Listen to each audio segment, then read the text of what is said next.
and then we'll do the press conference right after that. He's addressing the media now. Guys, we're going to have you one step down. Joe Ortiz. At that level, yep. CJ Mosley is about to enter the room. Harry Swain, former Raven and now the head of player development, is entering the room as well. Here at CJ. Nice suit on. After just being drafted. I've used some ways to the media here. Harbaugh's entered the room. Yeah, right in the middle there. Performance Center. And the new boss of CJ Mosley is a media boss.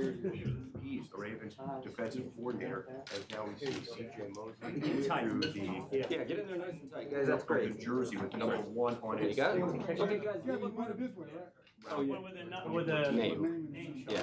Okay, so look right over here at the cameras, guys. Thank you. And he's in the picture right now with Eric DaCosta, Ozzie Newsome, John Harbaugh, and Joe Ortiz. We got a nice picture here and posted on WBAL.com. So we'll get ready for an introductory press conference in Baltimore. Thanks, guys. Perfect. Thank you. Thank you. Ozzie, you don't look 6'2" in that picture. But Do you want to get one more picture, Kevin, with Dean? Thanks, guys. I've seen a lot of these over the years, and you think back to some of the ones. That side, and Wink will be there. Then we'll start the press. A lot of times for the Ravens, it seems to play out. There we go. Again, look right over the camera. Thank you. It doesn't look out just as they. Of course, you guys know Dean Fees, Don Martindale, There's a lot of. also known as Wink, That this may be Good. and CJ. Awesome. Thank you, guys. one day. And Thank you. last time Bill All right. Yes, You're on the to left. be a Hall of Famer named Ray Lewis. As that would You're in the middle, you got the hot seat. take this seat here. He'll be with Dean Pease, the Ravens coordinator, You can. I'll give you a as well. We're good? Got it? Under Armour Performance Center. CJ Mosley. Okay, Dean. Okay, great day today. Had an opportunity to spend a lot of time with this guy. Had a chance to meet with him twice. Once down in Alabama, went to his pro day, but then also had opportunities to sit with him and talk football that same afternoon, kind of one-on-one. Had another meeting with him when he came up here to visit, and he met with Coach Harbaugh and Ozzie and Wink and myself. And obviously those meetings went well, since he's sitting here today. We got not only got a great football player here, we got a great guy. We got a Raven type player, guy that'll fit into our room, fit into obviously into the football plans. But the other part of it is when we're always looking for what Coach Harbaugh and Ozzie and Steve and everybody wants is they want Ravens.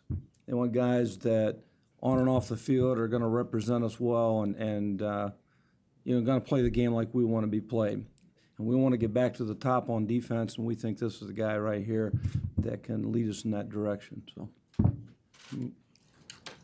what a great process of seeing how this all worked out, through the draft room and how Ozzie and Eric and Harbs and Joe and, how the board's built and everything else. And I knew that we had a chance. So the whole Martindale family was in silent prayer all day yesterday, hoping that it worked out and fell to the way that it did, and we all slept really well last night. Dean's already hit on it: smart, tough, instinctive, fluid, smooth.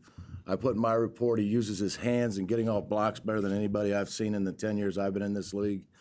I can't tell you enough, and I know it's already been said last night and again today about the person that he is, the leader that he is. And then, of course, I know for all the fans, the player that he is and that he's going to be, because he knows just, in earlier conversations, we talked about the growth and where he's going to go from here. And we're really excited to have CJ in our room, in the linebacker room. Everybody talked to Ray last night for about 10 minutes. He couldn't say enough great things about him. He met with you down in Alabama when he would come to speak with the team, and it's just an exciting time for us. CJ? Well, like I said, I'm just happy to be here. It's been a blessing. Been a long ride since January in our last bowl game. I can finally say that is over, and I'm ready to be a Raven and ready to get on the football field and prove to the fans, prove to the coaches that I'm ready to play and help this team win.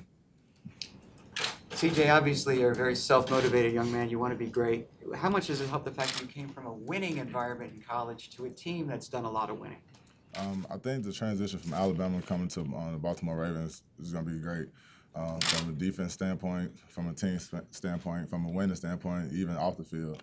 Because Coach Saban, he wants you doing the right things off the field just as much as he wants you to do the right thing on the field. So that's from the standpoint is that, for me, it's pretty much just jumping on to the next step. So, I mean, everything's on me. I have all the more support that I need from the coaches, even from some former players that I play with that's here now. So, I mean, it's all on me. CJ, we've heard so much about your character from everyone that's talked about you. What or who has molded you into the man you are on and off the field? Well, first of all, God, because He blessed me in all my talents and all my ways. And my parents, Tracy Mosley and Clay Mosley. So, I mean, Hey, CJ, why don't you introduce? Mom, this is my mother right here, Tracy Mosley. My dad, Clint Sr. So that's what CJ stands for if you didn't know, Clint Jr. Yeah, so pretty much the quiet side and the laid-back side, that's all mom, and on the field and getting wild and crazy, making plays, that's my dad. So, yeah. As you were, in the green room last night, picks are going off the board. You know where the Ravens pick. You obviously enjoyed your visit here when your first time. You know about the history here with defense and Ray, what legacy he left. How much were you sort of hoping for that? Was this the place that you saw? Obviously you want to get drafted as high as possible, but was this the one place you saw where you thought that this would be the best fit? Yeah, well, first of all, when I walked in, because I was kind of just happy to be there, the room wasn't even green, so I was a little upset at that. but yeah, like I told Isaac, I told some of the players that, man, when after I visit here, like I loved it here. Love the atmosphere, love the players, the organization, everything was just like Alabama. The defense the same way, just the verbiage is different. But yeah, back in my head, I was wanting to come here. So I mean, God works in mysterious ways. So I'm here now. Dean, you re-signed Daryl Smith this offseason. You used a second-round pick on Arthur Brown last year. How do you see CJ fitting into this group, and do you see an immediate impact from him this year? Yeah, I think it'll be great competition, and the other part of it is the fact that this guy can play a couple different spots. He can play Mike linebacker for us. He can play Will linebacker for us. That's one of the good things about when you have more than one guy at those positions, then you got competition, and you're going to end up putting the two best guys on the field. We play a lot of Raven defense, base defense. We play a lot of sub defense. Our sub linebackers fit into a lot of different spots. So there's a lot of opportunities for this guy, and obviously we're very happy to have Daryl back too. I don't want any shape or form to make that. I want to make that very, very clear. But this guy will find his way onto the field, and it'll be competition. Nothing's going to be handed to him. He knows that, but obviously we think he can get on the field. You wouldn't draft him in the first round. Dean, does his experience at Alabama and in that kind of complex defense, does that, you think, help him make the transition here and be able to play probably quicker here? Well, I think there's a couple things. When he and I met down in Alabama on that pro day, we got into the room and started talking about football. I threw a couple terms at him, and he kind of smiled and laughed at them because they were the exact same terms that they use at Alabama. Having been with Coach Saban for 4 years myself, I knew a lot of the terminology. It's changed. It's not necessarily the same terms here, but it kind of translated it into this is what it means to you, and he was able to everything was a good fit. That's a very, multiple defense that Alabama plays, and we're a very multiple defense here. And sometimes it's not a great fit for people to come here if they've played the same one front, one coverage all the time. That's not going to happen. And this guy hasn't. And he's had to control the front and make those calls and make those checks up front. And that's one of the things that I really, really liked about the fact that the system that he came from. CJ, the terminology and schemes you might be familiar with, but the game itself at the professional level, what do you anticipate you have to adapt to, or what's the learning going to be like, do you think? The main thing you just said, the learning process. I don't have school anymore. I'm not going to be busy. After practice or before practice, it's going to be all about football. So me just getting in the playbook, getting in the film room, and pretty much learning my opponents. And while I'm here, learning against the offense I'm going to be facing for this summer and it's coming up. CJ, when you hear Coach P say that he wants his defense to get back to being on top, being a great defense, what does that happen? And that you're a big part of that. How does that make you feel? Well, I had a few questions like that last night, and my thing was, I kind of know what kind of environment I'm coming into. They missed the playoffs. We got some guys that's a little bit upset with that. The community's upset with that. And at Alabama, we expect to win the championship every single year. So when we don't, it's like we're starting the process over. Just like Coach Saban always say, we're starting the process over. So the atmosphere I'm about to come into, I'm used to that every year at Alabama. So, I mean, I know guys going to be fired up, ready to be great, and I'm just trying to be that next player that to come in and help this team win and help the defense be great.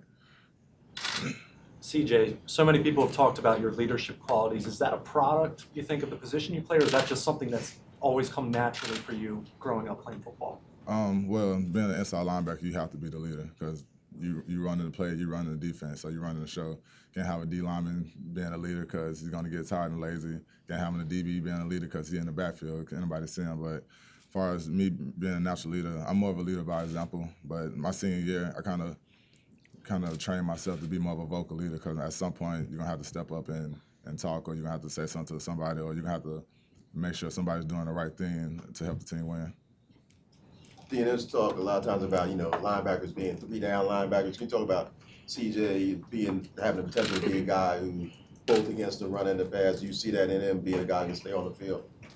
Yeah, I don't think we'd draft a guy that we didn't think couldn't be on the field for 3 downs. And I think all of our backers can be on the field for 3 downs.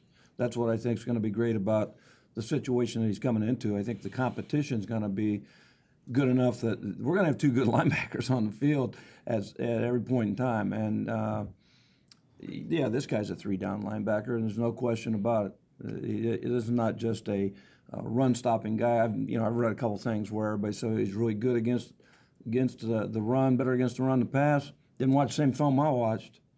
Tell you what, this guy pretty good against pass, as far as I'm concerned. This guy, I wouldn't take him off the field against any passing team, that's for sure. So, yeah, I think he's a 3-down linebacker. CJ, you do seem so chill. Just how do you flip that switch when you get on the field to play football? I mean, off the field is just who I am. I'm a laid-back guy. Just kind of stick to myself sometimes. But, on the field, I'm doing what I love. So, I mean, all the passion and all the energy that I have, it goes onto the football field.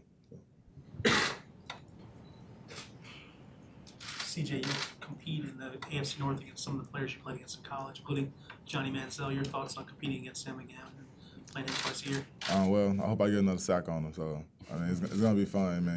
He was a great player, a great person. So I wish him much success in the NFL with his team.